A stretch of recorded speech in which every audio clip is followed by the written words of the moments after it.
Mateus, capítulo 4, verso 18 até o verso 22, nós vamos ler aqui em reverência à palavra do Senhor. Amém? Em pé. Andando à beira do mar da Galileia, Jesus viu dois irmãos, Simão, chamado Pedro, e seu irmão André. Eles estavam lançando redes ao mar, pois eram pescadores. E disse Jesus: sigam-me, e eu os farei pescadores de homens. No mesmo instante, eles deixaram as suas redes e o seguiram. Indo adiante, viu outros dois irmãos, Tiago, filho de Zebedeu, e João, seu irmão. Eles estavam num barco com seu pai, Zebedeu, preparando as suas redes. Jesus os chamou, e eles, deixando imediatamente seu pai e o barco, o seguiram. Amém? Vamos orar? Senhor Deus, Pai, nós queremos agradecer pela leitura da sua palavra e por tudo aquilo que o Senhor já falou, Senhor, no coração dos seus filhos essa noite, Pai. Mas queremos mais de Ti. Sabemos que o Teu Espírito Santo tem algo a mais para oferecer para cada um de nós, através da palavra, através da ministração dessa mensagem, que o nosso coração possa estar aberto para receber aquilo que o Senhor tem para a nossa vida, Pai. Queremos continuar com o nosso altar aberto, queremos continuar com o nosso coração aberto em adoração a tudo aquilo que o Senhor tem para a sua igreja essa noite ainda, Pai. E cremos que o Senhor tem algo de sobrenatural, cremos que o Senhor tem unção para este lugar, cremos que o Senhor tem renovação, cremos que o Senhor tem aumento de fé, que o Senhor tem unção, que o Senhor tem poder, Pai, para cada um que está necessitado essa noite aqui, Deus. Abençoa, Senhor, esse momento e desde já nós lhe agradecemos em nome de Jesus, amém e amém. Amém, queridos? Deus seja louvado. Meus queridos, esse texto da palavra do Senhor nós vamos ler aqui em Mateus 4, depois nós vamos para Mateus 8, mas por enquanto vamos ficar no capítulo 4 de Mateus. Este é o começo da trajetória de Jesus Cristo. Ele veio à terra, os irmãos sabem, como homem, ele nasceu de uma virgem, ele foi carregado pelos seus pais até o começo da sua adolescência e juventude. Ele aprendeu com os doutores da lei, junto à sinagoga judaica, e com 30 anos, a Bíblia diz, ele começou o seu ministério.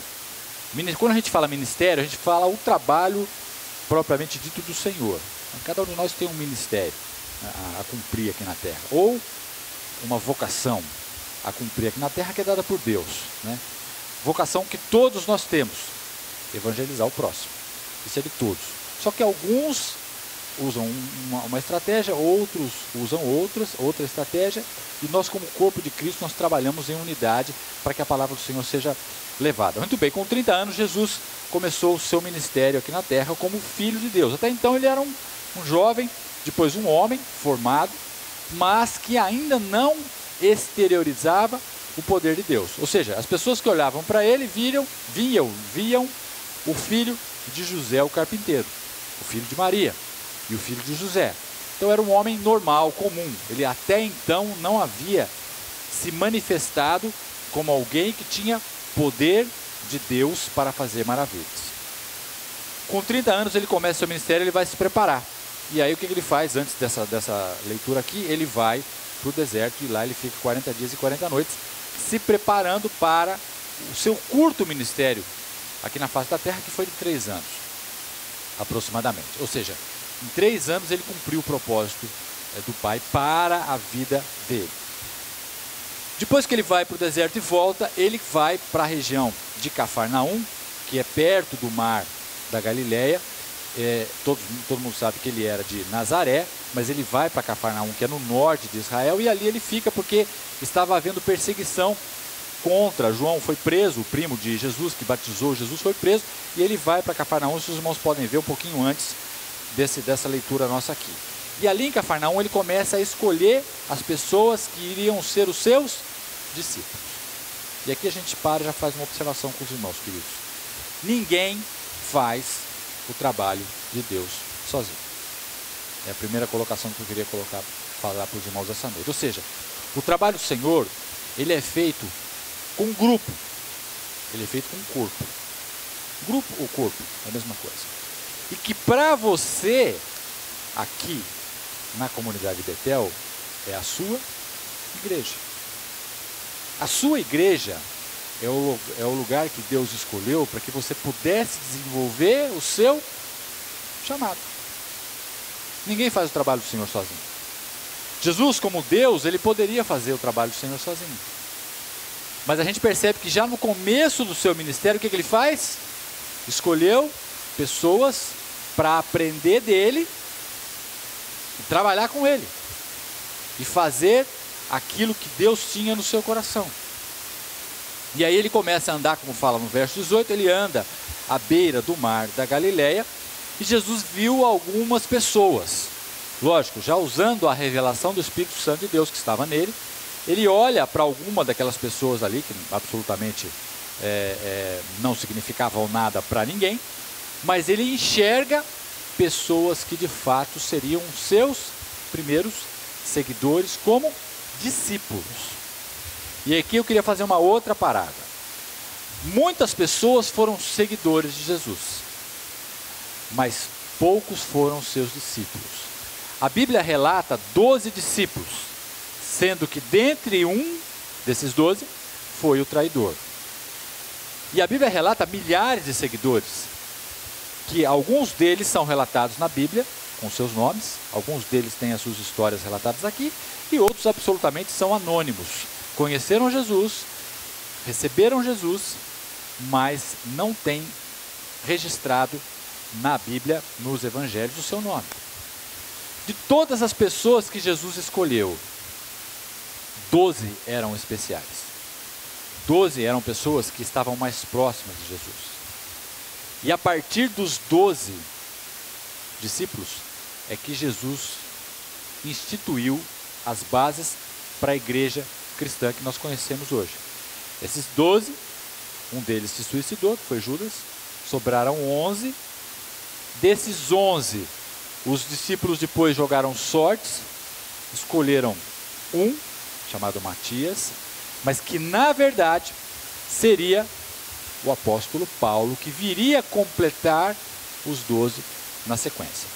Ou seja, os discípulos, em Atos está relatado isso, eles se precipitaram na escolha de Matias, onde o próprio Espírito Santo de Deus já tinha um nome para substituir Judas Iscariotes, que era o próprio apóstolo Paulo, que absolutamente fez tudo que nós conhecemos como base da igreja cristã que nós conhecemos hoje em dia.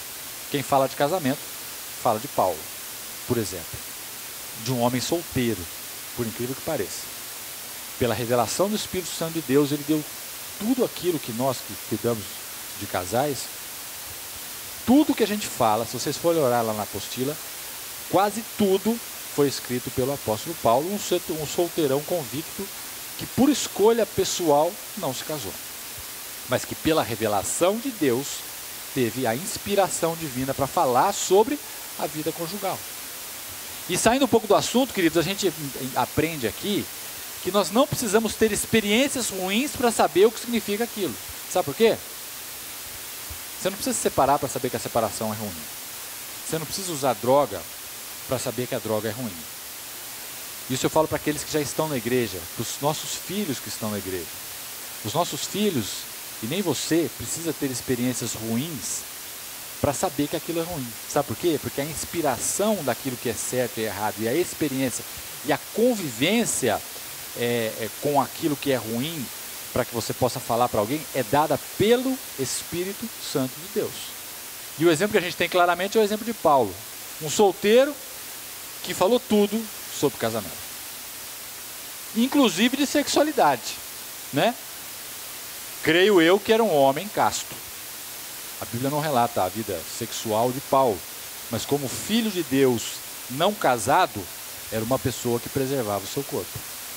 E falou absolutamente tudo que a gente sabe sobre homossexualidade e sobre o sexo dentro do casamento, que só os casados têm essa convivência, ou deveriam ter essa experiência. Aqui, está relatado na Bíblia. Então, queridos, nós não precisamos absolutamente experimentar tudo para saber o que é bom e o que é ruim. Nós precisamos conhecer aquilo que a palavra de Deus diz sobre aquela situação e confiar que mesmo sem experiência, nós temos uma palavra de ânimo, nós temos uma palavra de alegria, nós temos uma palavra de renovação, nós temos uma palavra de esperança para aquele que é perdido. Então, isso é importante os irmãos entenderem. Mas muito bem, voltando ao assunto aqui. Obrigado, irmão.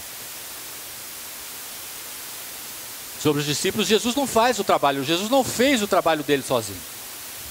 Ele chamou os seus discípulos. E aí ele andando ali, ele encontra Simão, que é o mesmo nome, Pedro, e depois o seu irmão André. Eles estavam lançando as redes no mar, como fala no verso 18, pois eram pescadores. Então o que Jesus viu aqueles homens fazer, que a Bíblia relata, não só nesse texto, mas no texto de Lucas também. Eles estavam fazendo o que, queridos? Trabalhando. Uma coisa que você tem que entender, se você é discípulo, vamos falar sobre a questão de ser discípulo de Jesus essa noite. Jesus não chama desocupado para fazer a sua obra. Ele chama gente que não tem tempo, porque aquele que não tem tempo, você dá uma função para ele, ele faz melhor do que aquele que tem tempo. Porque aquele que tem tempo não sabe fazer nada direito. Por isso que ele tem tempo para tudo. Vocês não estão me entendendo? Falei certo, Monique? Se você der uma coisa para uma pessoa que faz uma coisa, ela pode não fazer. Se você der uma coisa para a pessoa que já faz 4, ela vai fazer melhor do que aquele que faz uma. Porque aquele que faz 4 sabe fazer mais uma. Aquele que faz uma só, provavelmente não saberá fazer mais uma. E aqui a gente aprende, queridos, que nós, como filhos de Deus, como discípulos de Jesus, nós temos que nos empenhar em fazer tudo aquilo que Deus tem colocado na nossa mão para fazer. Tudo. E se você faz pouco, você creia que Deus pode te capacitar a fazer mais. Porque nada é pouco quando se trata do trabalho do Senhor. Nada é pouco. Ou desculpa, nada é muito quando se faz o trabalho do Senhor. Tudo é pouco. Tudo que a gente faz é pouco. A gente acabou de cantar esse cântico agora. Tudo que eu possa fazer para Deus, mesmo que eu conseguisse ficar acordado 24 horas por dia e não dormisse, é pouco se eu comparar com tudo aquilo que Deus já me deu. Sabe o que significa isso? É você ser grato a Deus por aquilo que Ele já te deu. E a nossa gratidão, ela não é possível ser paga. Nós não conseguimos pagar a Deus aquilo que Ele fez por nós. Portanto, a nossa gratidão, ela deve ser infinita para Deus. E nunca nós devemos dizer, como discípulo de Jesus, que eu já estou fazendo muita coisa para o Senhor. Sabe por quê? Porque quando a gente chega nesse estágio, aquilo muito passa a ser pouco, porque Deus começa a tirar da sua mão e da minha aquilo que a gente acha que é muito. E aí as consequências do afastamento, do chamado que você tem de Deus, passam a ser maldição na sua vida. Não que Deus lhe faça maldição, mas você, pelas suas escolhas, você atrai as maldições para a sua vida. Então, queridos, quando você for desafiado a fazer alguma coisa dentro da igreja, você aceite. Sabe por quê? Porque Deus vai te capacitar para fazer. Não é pelo seu tempo sobrando. Muitas vezes não é nem pela sua saúde, pela sua desenvoltura, mas é por aquilo que Deus tem de chamado para você. E quando Deus te chama a fazer algo, Ele te capacita a fazer. Deus não chama as pessoas capacitadas para fazer o seu trabalho. Ele chama aqueles que são escolhidos. André e Pedro não eram capacitados. Quando Jesus os chamou, eles não eram capacitados, mas eles aprenderam na convivência com o Mestre a serem capacitados. Então eles estavam trabalhando. Jesus não chama quem tem tempo sobrando, mas Jesus chama quem não tem tempo. Se você tem tempo sobrando, queridos, reavalie a sua vida. Trabalho, todos nós temos a fazer. Eu vou contar um testemunho aqui que aconteceu com a gente lá na montagem das barracas. Aparecido aqui hoje, ele estava comigo lá. Ele vai testificar o que eu falei. Nós chegamos aqui 9 horas da manhã para fazer a montagem das barracas da festa junina. E na minha cabeça, a ideia era assim, na minha cabeça, veja só.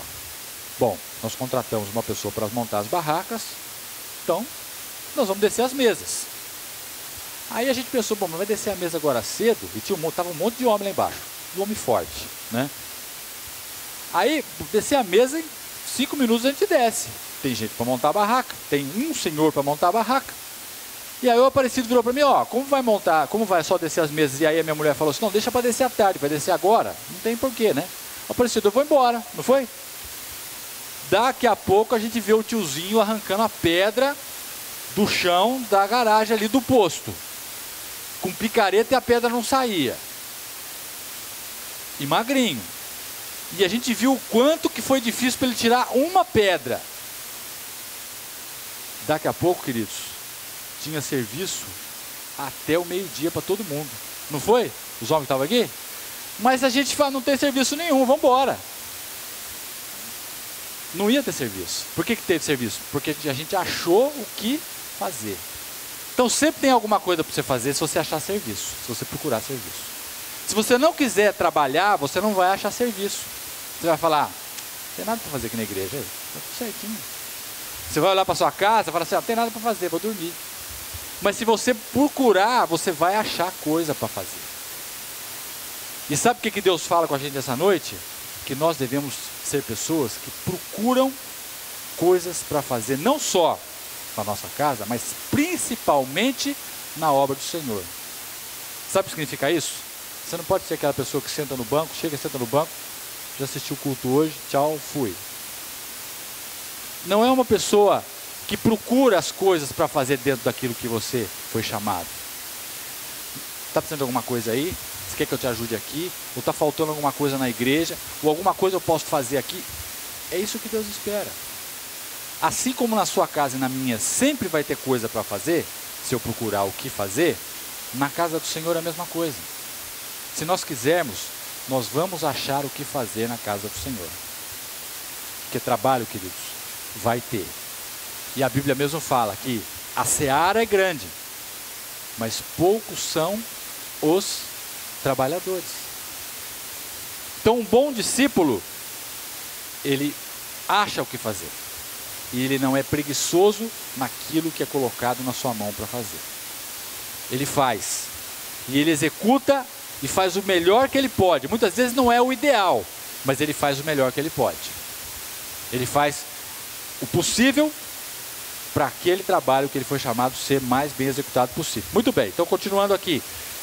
E aí vem a célebre frase de Jesus. E disse Jesus, sigam-me e eu os farei pescadores de homens. Veja, Jesus encontra aqueles dois homens ali trabalhando, estavam pescando, que era o ofício deles, não é?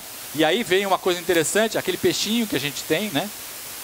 Olha lá, no nosso símbolo ali, olha, aquele peixinho virado para a esquerda aí de vocês, é um símbolo do cristianismo. Por quê?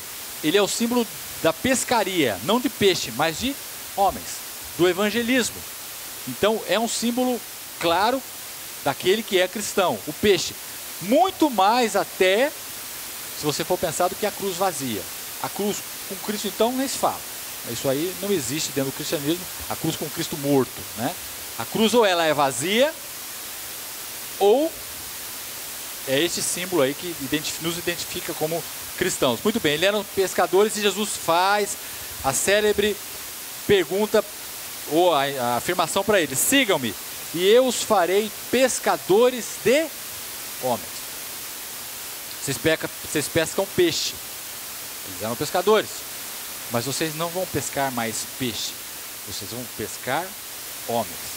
Vocês vão levar homens ao arrependimento. Vocês vão levar os homens à conversão, não a conversão de uma religião, mas a conversão de um novo estilo de vida, uma nova forma de viver.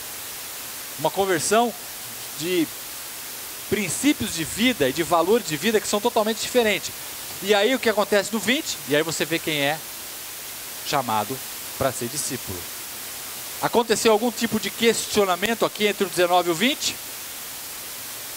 No mesmo instante, diz o versículo 20, eles deixaram as suas redes e o seguiram. Novo questionamento. Nós vamos ver aqui na frente, daqui a pouco em Mateus 8, algumas pessoas que questionaram quando Jesus convida. Vem, vamos trabalhar, vamos fazer a obra do Senhor. Porque tudo que a gente faz aqui na terra, queridos, como fala a palavra do Senhor, a traça corrói, o ladrão rouba. mas o que a gente faz para o Senhor permanece para sempre.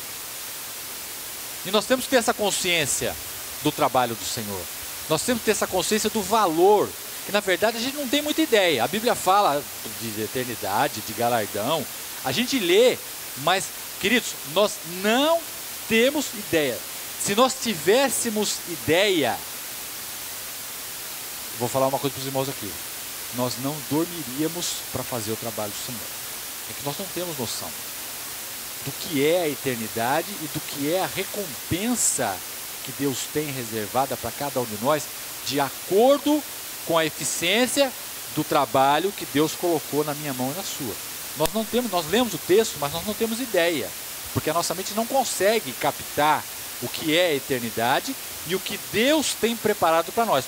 O próprio apóstolo Paulo, que esteve até o terceiro céu, ele fala: nenhum olho viu, nenhum ouvido ouviu o que Deus tem preparado para aqueles que o amam. Ele tentou descrever algumas coisas na sua escrita, mas não dá. Ele falou: não, eu não consigo descrever o que eu vi, porque é uma coisa inimaginável. E quando a Bíblia fala de galardão, a Bíblia fala de prêmio, a Bíblia fala de recompensa por tudo aquilo que você fez para o reino do Senhor. E muitas vezes, queridos, a gente troca aquilo que é corruptível, aquilo que é mortal, aquilo que não tem valor, porque nós somos pecadores e a nossa carne não entende isso, por aquilo que é eterno. A gente troca muitas vezes um trabalho que vai nos valer a eternidade, ou uma recompensa na eternidade, por um trabalho muitas vezes que vai nos dar 100 merréis a mais por mês. Desculpa a expressão. Ou 50 conto por mês, que nem fala o Geraldo. O Geraldo fala conto. 50 conto, 100 conto por mês. O verdadeiro discípulo, queridos, tem essa noção do que é fazer o trabalho do Senhor. E se a gente começa... Os irmãos assistiram aquela lista de Schindler, aquele judeu, aquele alemão que salvou vários judeus. Eu não sou muito chegado em filme, mas esse filme eu assisti. Minha mulher adora filme. E às vezes eu assisto por causa dela. Só que às vezes eu durmo. E ela fica brava comigo. Mas amém. Ela não está aqui, né? Entendeu? Não está. Cadê? Ah lá, ela ali. Ela está ali. Às vezes ela fica brava comigo. Vamos assistir o filme? Cara, vamos assistir o filme. Vamos. Aí eu durmo. Né? Algumas vezes, outras vezes não. Mas esse filme, queridos, ele fala uma coisa muito clara. Veja, aquele alemão, ele teve um amor tão grande pelos judeus, que ele começou a comprar judeus. Os irmãos lembram do filme, né? Porque ele era rico, ele tinha uma fábrica, se não me engano, de panela, não era isso? Ou era de arma? Agora não lembro. Alguém me ajude aí. Enfim, ele tinha uma fábrica. E como ele era chegado do partido nazista, ele começou a pedir para o partido liberar para que ele comprasse judeus. Mas a ideia dele não era comprar judeu para trabalhar, era comprar os judeus para que eles não fossem mortos pelos nazistas. Ele protegia os judeus. E ele comprou muito judeu. Isso é real, né? E no final, quando ele percebeu que os judeus estavam sendo mortos, ainda com mais velocidade, ele ficou desesperado porque ele queria comprar mais.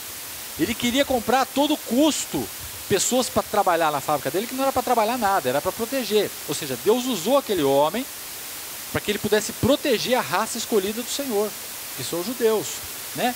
E a gente percebe que no final do filme, se os irmãos assistiram, que ele ficou desesperado porque ele queria mais. Ele queria mais pessoas, porque estava chegando um momento que o exército nazista ia matar todo mundo. Inclusive ele estava a ponto de ser descoberto com essa maracutaia que ele estava fazendo em favor dos judeus. Então, queridos, se nós tivéssemos noção o quanto vale, presta atenção no que eu vou falar, o quanto vale uma vida que você leva para a eternidade, queridos, nós não mediríamos esforços para salvar essa vida. É que a gente não tem noção. A gente acha, amanhã eu faço. Estou sem tempo. Tenho outras prioridades para a minha vida agora. E, infelizmente, a nossa vida passa. No livro de Provérbios, Salomão escreveu que a nossa vida, ela é como uma fumaça. Que uma hora você enxerga, daqui a pouco você não vê mais nada.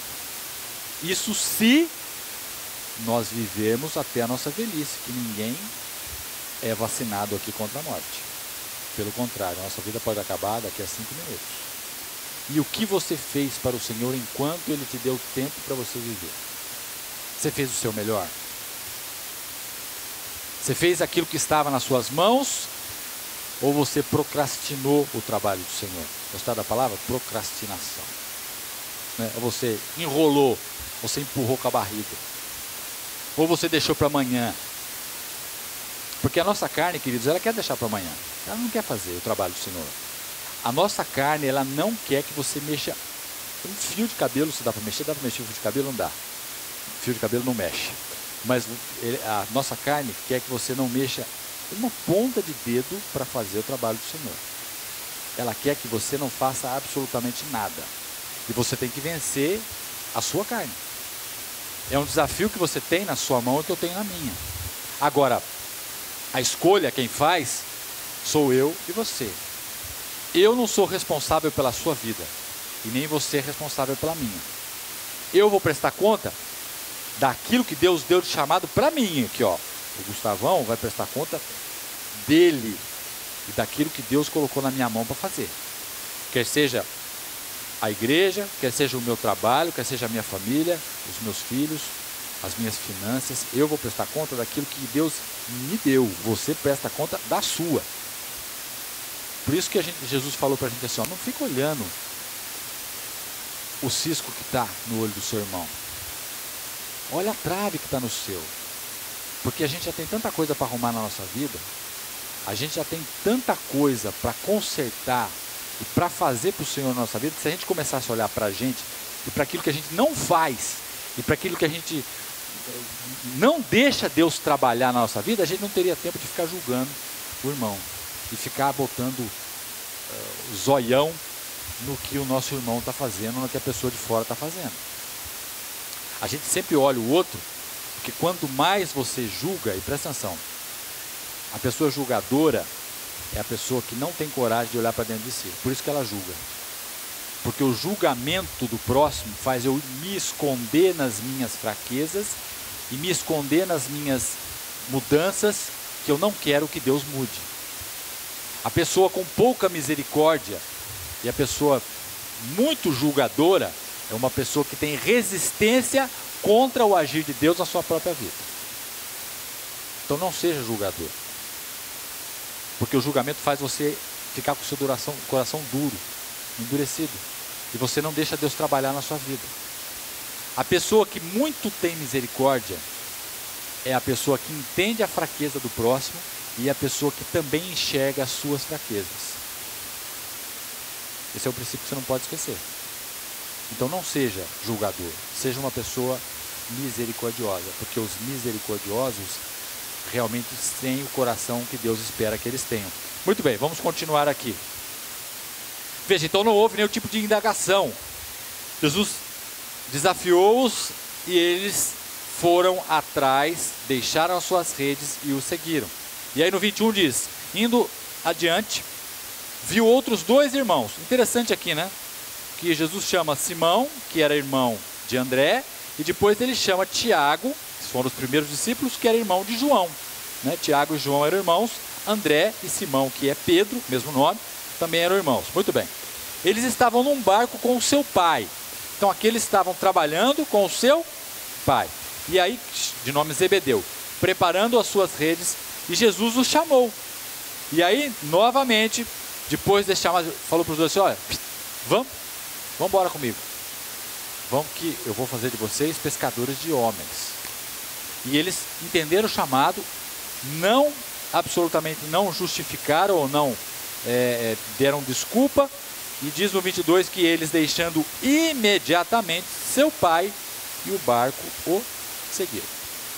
Aqui tem uma colocação a mais que eu queria colocar com a igreja nessa noite, queridos. Primeiro, os 2 primeiros, Pedro e André, estavam pescando. Significa que eles eram profissionais da pesca ou eram pessoas autônomas. Eles não eram empregados, né? Mas sim trabalhavam com pesca. No caso de Tiago e João, também, mas eles estavam pescando com o seu pai. E aqui tem uma coisa interessante. Eles podiam ter olhado para Jesus e falado, esse cara está chamando a gente, mas Vamos deixar o nosso pai sozinho? E o nosso pai? Quem vai pescar com ele? Não era uma indagação que eles podiam fazer? Nós não podemos deixar o nosso pai. Como nós vamos deixar o nosso pai? Como a gente vai seguir esse homem e deixar a nossa família aqui, o nosso pai? Não pode. E por que está escrito a questão do pai aqui nesse texto? Porque, queridos, a nossa família, e presta atenção no que eu vou falar, que isso é importante. A nossa família, depois que nós escolhemos essa vida, porque você escolheu essa vida, né? Eu tenho certeza que todos vocês escolheram, ninguém é obrigado a ser cristão. Nem os meus filhos são obrigados a ser cristão, mas eu tenho que mostrar para eles aquilo que Deus pode fazer na vida deles, se eles entenderem o propósito de Cristo na vida deles. Nem a nossa família, ela é mais importante do que a nossa escolha por Cristo. Ou seja, se eles não fossem pessoas, discípulos verdadeiros de Cristo, eles não teriam deixado a sua família. Não, eu não vou deixar meu pai sozinho aqui. Ele precisa da gente. Eu não posso, veja, uma nobre desculpa. Eu não posso deixar o meu pai ou a minha mãe para seguir a Jesus, porque eles precisam de mim. Olha que nobre. Mas aquele que é escolhido de Deus e aceita o chamado de ser discípulo de Jesus, não considera a sua família. Ou seja, a sua família não é mais importante que o seu Deus. Deus vai cuidar da sua família se você cuidar das coisas de Deus. Vocês não estão entendendo isso? A questão mais complicada, para embromar mais essa questão, é na questão do casamento. Porque a Bíblia fala que se você é casado, você é uma só carne com aquele que você é casado. Ou seja, você é uma só pessoa. Neste caso, e mesmo neste caso, a salvação ainda continua sendo individual. Você é responsável pela sua vida e o seu cônjuge é responsável pela vida dele perante o Senhor. Então, mesmo no casamento, onde o nó é mais atado ou é mais preso, onde você é mais preso nele e ele é mais preso em você, a salvação continua sendo individual e você tem escolha e o seu cônjuge tem a escolha. Agora, nesta questão, existe um adicional, existe um plus que você tem que saber. Se o seu cônjuge não é convertido, você edifica o seu cônjuge quando você busca ao Senhor, porque você é uma só carne com ele. Fato que não acontece nos nossos familiares, porque eles não são uma só carne conosco. Então o cônjuge tem uma vantagem, ele é mais amarrado, mas ao mesmo tempo, se o cônjuge se edifica e se ele se santifica, a Bíblia fala que ele santifica o marido ou a esposa que não é crente ou que não é cristã. Então, queridos, isso que é importante os irmãos saberem aqui. Mas, muito bem, o que é mais importante desse texto, para a gente já passar para o outro e já encerrar. Os dois chamados, a resposta que a Bíblia nos dá é que eles deixaram as suas redes e o seguiram no 20. E no 22 fala que eles deixando imediatamente seu pai, a família, o barco, o seu trabalho, o seguiram. Nada pode ser mais importante para aquele que quer ser discípulo de Jesus que o próprio Jesus. Nem a sua família e nem o seu barco, nem a sua rede, ou seja, nem o seu trabalho. Deus tem que ter prioridade na nossa vida, queridos. Senão nós não somos verdadeiros discípulos. E a gente aprende uma coisa importante na Adonai, porque eu queria passar para os irmãos aqui. Quando você cuida dos negócios, presta atenção nessa frase que é muito falado lá. Quando você cuida dos negócios de Deus, Deus cuida dos seus negócios. Quando você coloca os negócios de Deus em primeiro lugar, Deus cuida dos seus negócios e você chega em lugares que você jamais chegou. Quando você fica se preocupando com os seus negócios, eu digo negócio aqui é trabalho, é tudo, né? Deus diz para você assim, tá bom, cuida você. Quando você der liberdade, eu cuido dos seus negócios para você. Ou quando você me colocar em primeiro lugar. Então ninguém perde de fazer o trabalho do Senhor. Aquilo que estiver nas suas mãos, faça. Aquilo que Deus colocou para você fazer, faça o seu melhor. Porque como eu falei para os irmãos, queridos, nós não temos noção qual será a nossa recompensa. A gente não tem noção, vou repetir de novo. Nós não temos noção. E a Bíblia também, ela vai até um certo ponto. Paulo falou assim, olha, não dá. Eu não consigo escrever o que eu vi. Foi simplesmente isso, em outras palavras, né? E não dá para eu descrever o que eu vi. Não, é indescritível. Então nós não perdemos por fazer a obra do Senhor. E nós não sabemos quanto tempo de vida a gente tem. Ou sabemos? Nenhum de nós aqui sabe. Portanto, faça o melhor que você puder. E como a Bíblia fala, a tempo e a fora de tempo. Porque nós não sabemos o dia que nós partiremos dessa terra. Nós não sabemos quanto tempo nós teremos de saúde, disposição para fazer o trabalho do Senhor. Agora, para aquele que faz, a Bíblia fala que ele dá saúde. Os irmãos estão entendendo?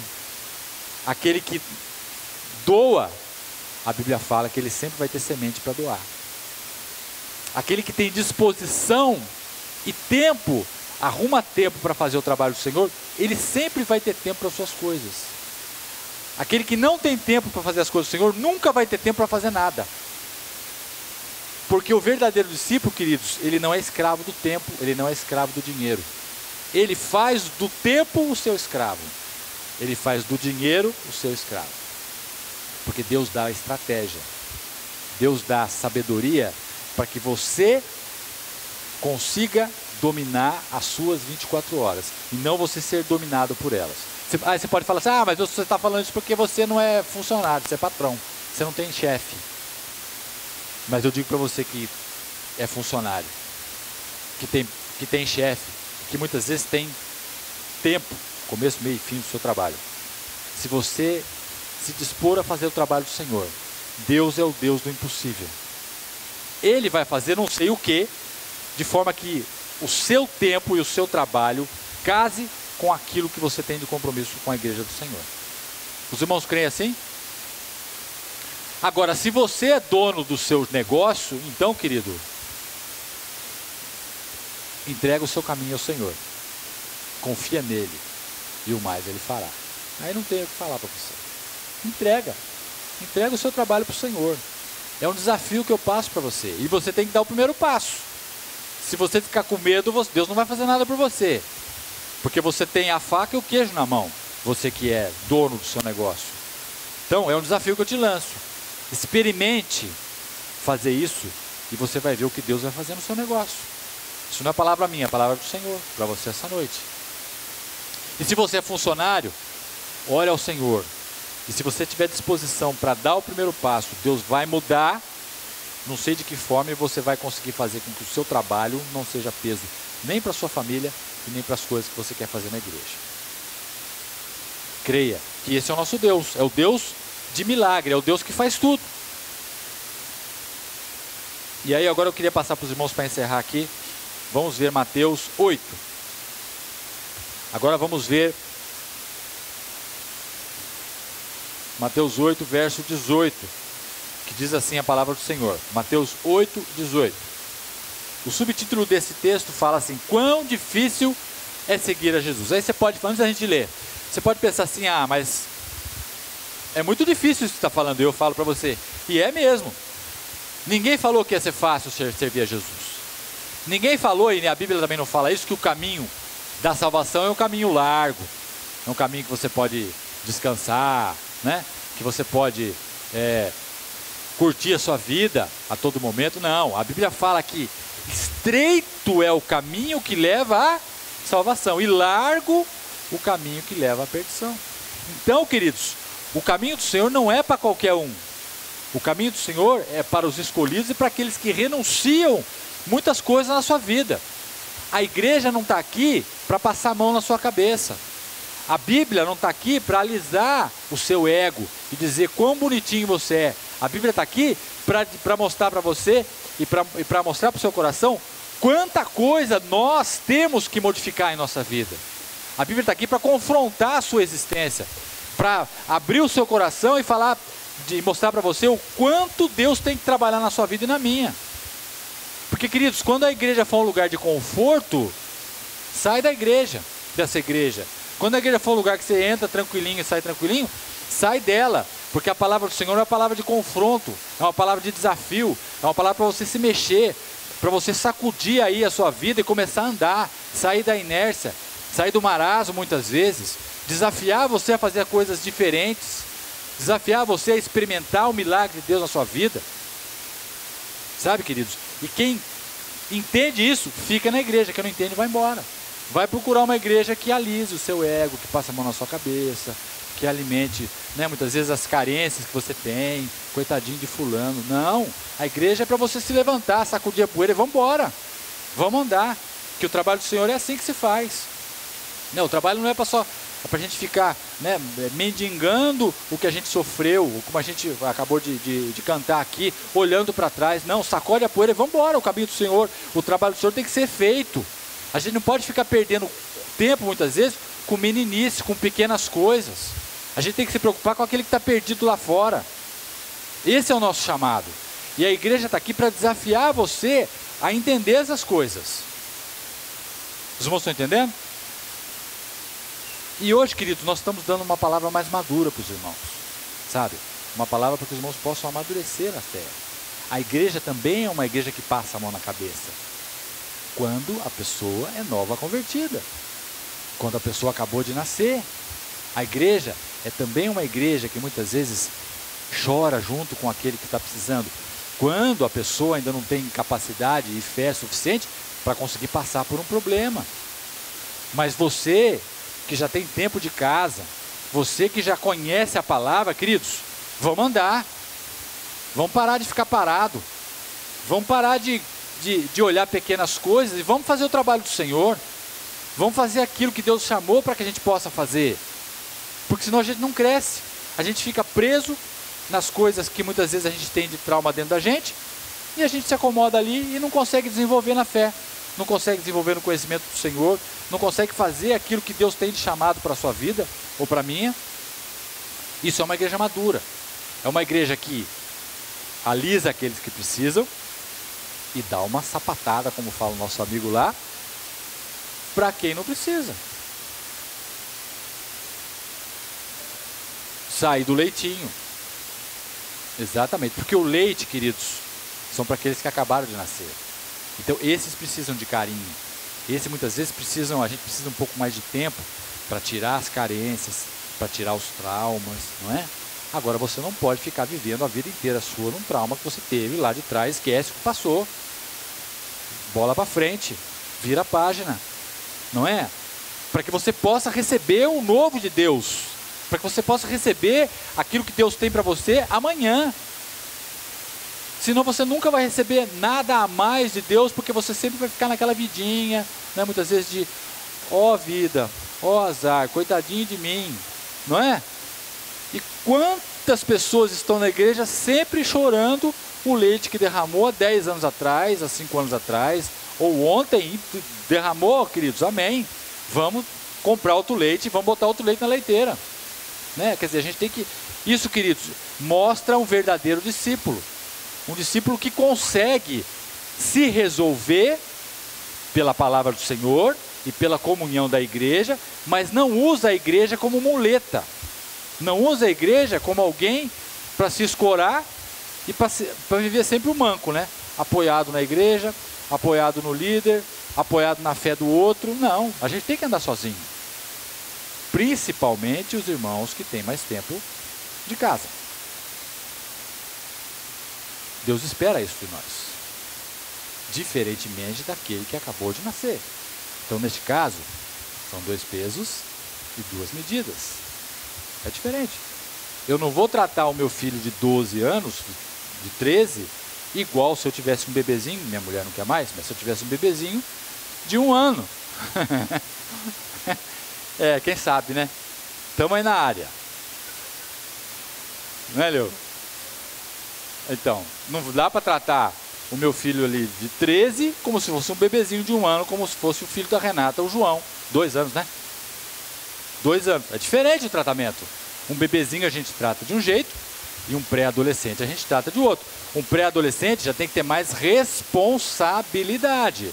Ainda não é a responsabilidade de um adulto, Mas também não é a responsabilidade de um bebê de 2 anos. Um bebê de 2 anos ele precisa ser protegido. Um pré-adolescente nem tanto. Agora um homem barbado se vira. Vai procurar o seu caminho, não é assim? Os meus não chegaram lá, mas é assim.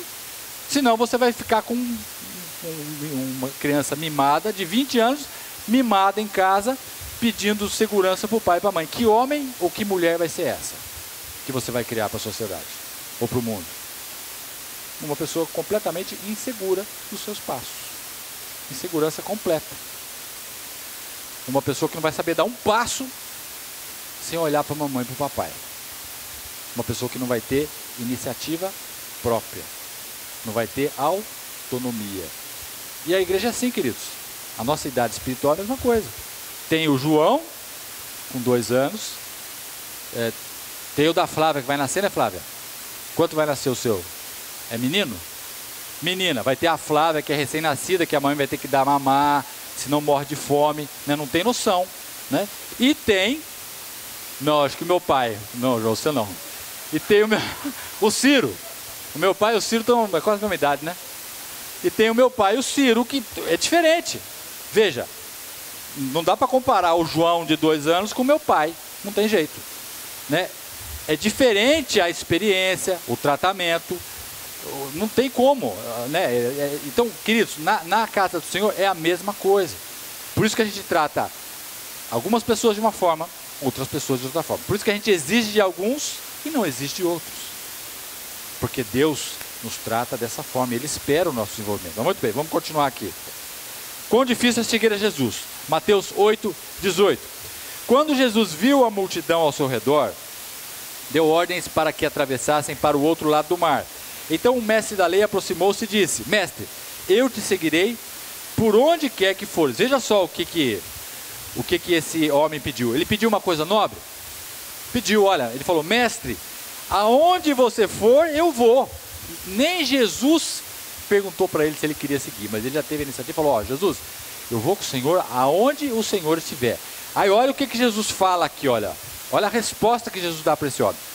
Jesus respondeu: as raposas têm suas tocas, e as aves do céu têm seus ninhos, mas o Filho do Homem não tem onde repousar a cabeça. O que Jesus quis dizer aqui, queridos? Que você não tem ideia do que você está me pedindo. Mas já que você me pediu isso, eu te respondo assim: olha, a raposa tem um lugar para descansar, que é a sua toca. Depois Jesus falou aqui: as aves do céu têm um lugar onde elas descansarem, que é o seu ninho.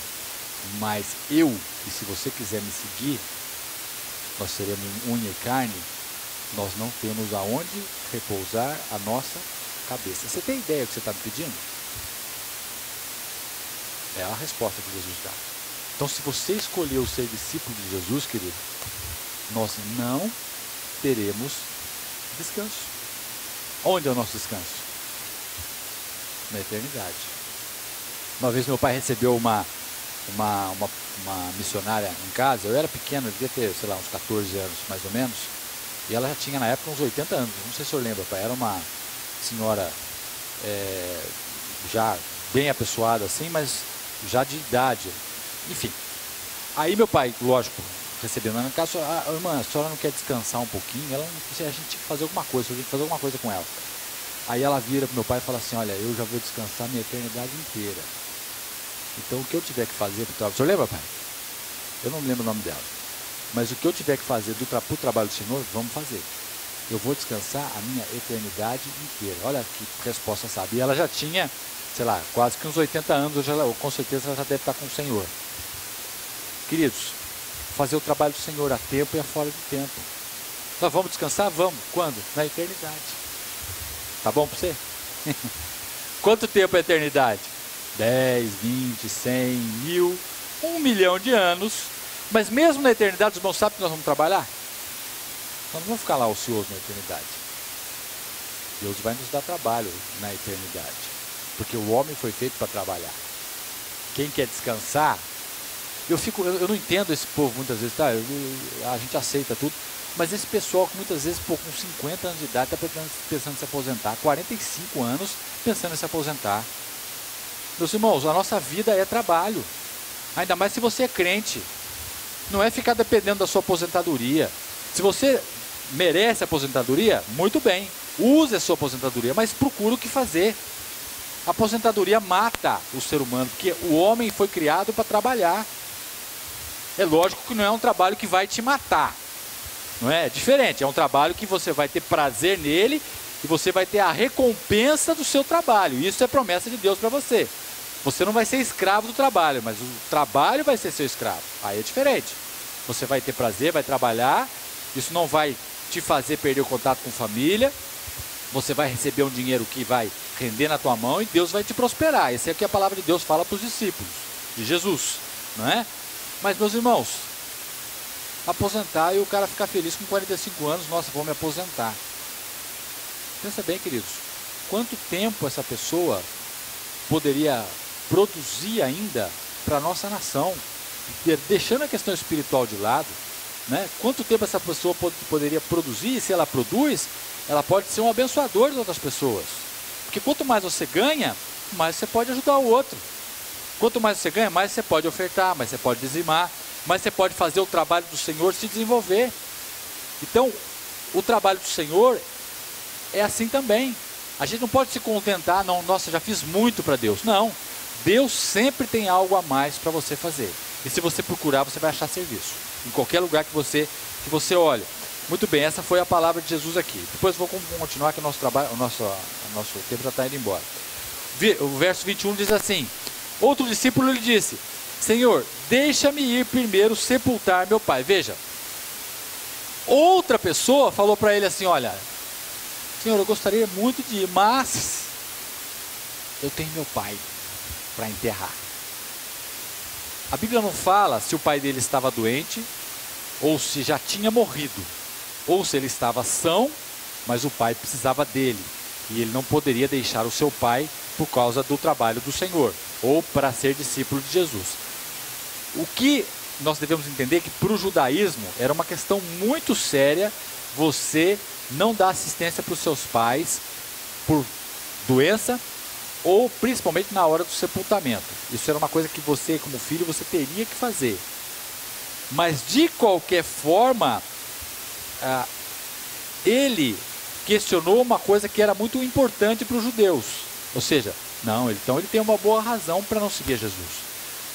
Porque ou o pai dele já morreu e ele tem que sepultar, ou o pai dele está à beira da morte, ou está doente, ou ele é uma pessoa idosa que precisa do pai. Então para o judeu isso era, ele não pode seguir Jesus.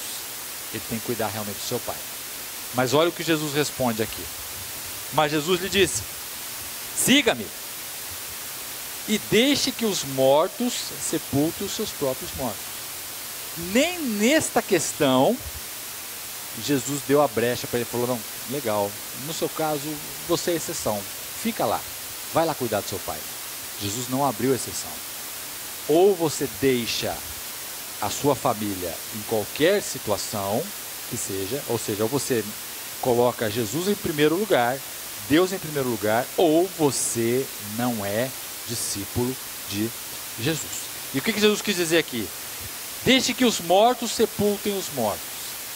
Jesus disse de uma forma figurada, ele dizendo assim: deixe que aqueles que não querem saber de mim, que são mortos, são vivos mortos, espiritualmente, sepultem os mortos, mortos de carne, que já não vivem mais. Deixe que as pessoas que não querem saber de mim se preocupem com essas coisas. Você tem algo maior para se preocupar. Você tem algo que vai valer para a sua eternidade. Então, queridos, não há exceção. Não há desculpa. Se você foi chamado para ser discípulo de Jesus, e se você entende o seu chamado, se você sabe o porquê de você estar aqui, receba algo mais de Deus essa noite. Renuncie, deixe para trás, como a gente está cantando essa noite aqui. Deixe para trás tudo aquilo que muitas vezes está te prendendo. E aqui a gente falou de família, a gente falou de pais, muitas vezes doentes, a gente falou do trabalho, várias vezes, nada pode ser empecilho para você fazer o trabalho do Senhor. Porque, repito, nós não temos ideia daquilo que Deus tem de recompensa para cada um de nós. Nós não temos ideia. E quando a gente entende isso, queridos, Deus é tão bom que Ele tem misericórdia da nossa vida e nos dá tudo aquilo que para nós não seria mais importante, ou não é mais importante. Se o seu trabalho é importante e você renunciar ao seu trabalho, renunciar, que eu digo, não é parar de trabalhar, porque Deus não gosta de vagabundo. Deus quer que você prospere no seu trabalho. Deus quer que você não seja alguém feliz por parar de trabalhar aos 45, 50 anos de idade. Deus quer que você produza. Deus quer que você seja útil para a sociedade e para o reino dele. Por isso que Ele quer que você trabalhe. Deus quer que você seja um abençoador, não somente um abençoado. Porque a Bíblia fala que mais bem-aventurado é dar do que receber. Então, queridos, se você fizer isso, você vai ver o quanto que Deus vai abençoar o trabalho das suas mãos. Porque daí aquilo que você não dá valor, Ele coloca na sua mão, porque para você não tem mais valor. Até aquilo que você muitas vezes tem pedido muito. E muitas vezes tem impedido o agir de Deus na sua vida. Tem muitas vezes travado o seu ministério. Tem impedido de você dar um passo a mais. De você ficar mais disponível para as coisas do Senhor. Faça isso essa noite. É um desafio que eu faço a você. Entregue ao Senhor e veja o que Ele vai fazer naquilo que para você não tem mais importância. Aí Ele faz e te dá muito mais do que aquilo que você esperava ou imaginava. Esse é o nosso Deus. Vamos colocar em pé, queridos. Esse é o nosso Deus. Agora, depende de você. Deus não vai fazer isso por você. Deus não vai dar esse passo para você. Você que tem que fazer essa escolha. Quando você renuncia a coisas que estão tirando o seu tempo, estão tomando o seu tempo, estão tomando as suas energias, estão tomando muitas vezes o propósito que Deus tem para a sua vida, quando você estiver e esquecer disso, Deus, que é Deus, vai te dar aquilo que o desejo do seu coração queria, mas que não deseja mais. Porque Ele é um Deus de graça. É um Deus que dá muito mais do que aquilo que a gente pede ou imagina, queridos. Então essa noite é uma noite para você realmente entregar para o Senhor aquilo que você tem percebido que está impedindo o agir de Deus na sua vida, está impedindo aquilo que Deus tem de chamado para você. Eu não sei o que é, mas o Espírito Santo está te falando aí no seu coração, e eu tenho certeza disso. E eu queria que você entregasse essa noite. E mais uma vez eu gostaria de te convidar a vir aqui à frente. Se você quer entregar, e se a palavra do Senhor falou com você em uma determinada área específica, queridos, mas venha realmente, se você tiver certeza, não, Deus falou comigo e quer que eu realmente renuncie isto para que o fluir dele na minha vida seja maior. Eu queria que você viesse aqui na frente em nome de Jesus. Você que tem tido dificuldade de renunciar a certas áreas na sua vida, de renunciar muitas vezes certas preocupações que estão tirando a sua convivência com o Senhor Jesus Cristo, eu queria que você viesse aqui em nome de Jesus Cristo. E aí você pode perguntar para mim assim, mas você está falando isso porque você não sabe. Eu não tenho saída, eu não tenho para onde deixar isso, eu não tenho para onde correr. Mas Deus sabe. Nós estamos falando de um Deus aqui que criou os céus e a terra. Estamos falando de um Deus aqui, queridos, que tem jeito para tudo. Não há nada que não tenha jeito para o Senhor. Agora você tem que dar o seu passo de fé. Você tem que entregar para o Senhor. Você não pode ficar preso nessa situação que o Espírito Santo tem falado a você. E tem muitas vezes impedido o agir maior de Deus na sua vida. Gaste tempo com as coisas do Senhor. Se preocupe com as coisas do céu.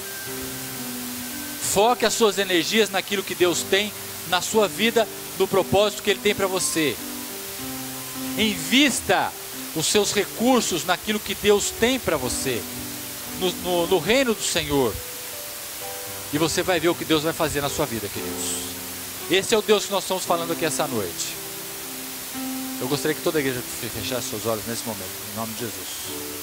E nós vamos orar por você. Crendo. Eu não sei. Não venha perguntar para mim o que você tem que fazer. Pergunte para o Senhor. Ele sabe. Deus, mas como é que eu tiro isso da minha vida? Como é que eu consigo resolver essa situação? Não depende de mim. Você pode estar falando aí. Olha só, Deus, como é que está tudo aqui.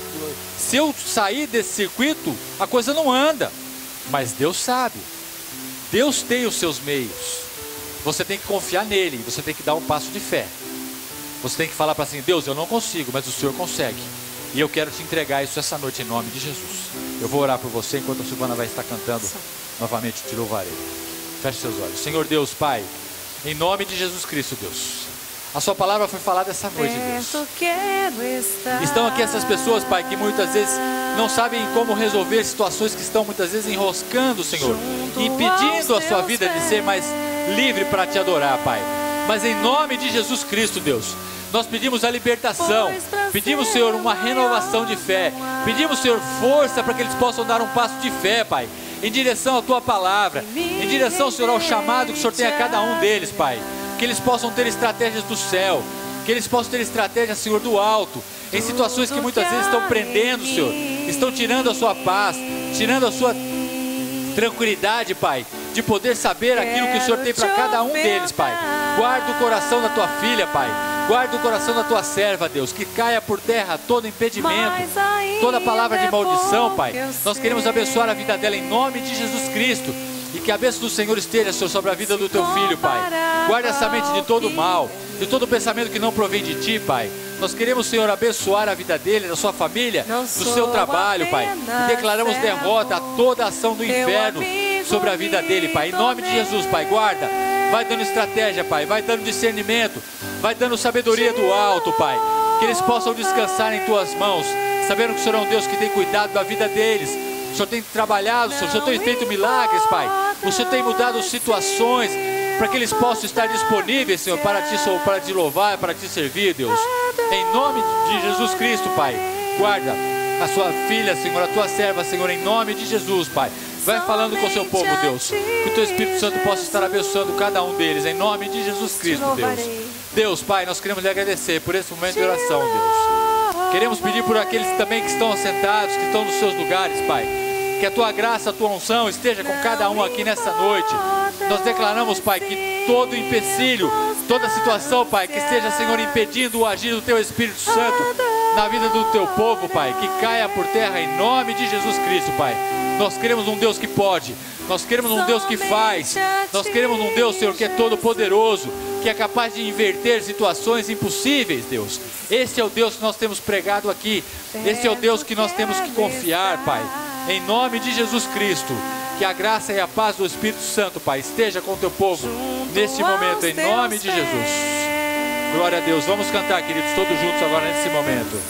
Cante com toda a força da sua voz, em nome de Jesus. Maior não há. Deus Todo-Poderoso, que me render e te oh, Pai, que a graça do Teu Espírito Santo, Pai, esteja aqui nesse lugar, Deus. Declara. Declara ao Senhor nesse momento. Tudo que há em mim, eu quero, Senhor. Quero te ofertar, mas ainda é pouco, mas ainda é pouco, eu sei. Se comparado ao que ganhei, não sou apenas servo, seu amigo me tornei. Te louvarei, Senhor, te louvarei.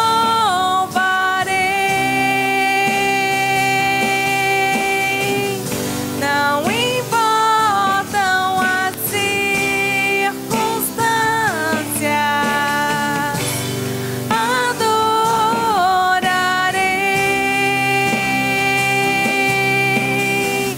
somente a Ti, Jesus. Te louvarei, Senhor, te louvarei, eu te louvarei. Não importam as circunstâncias,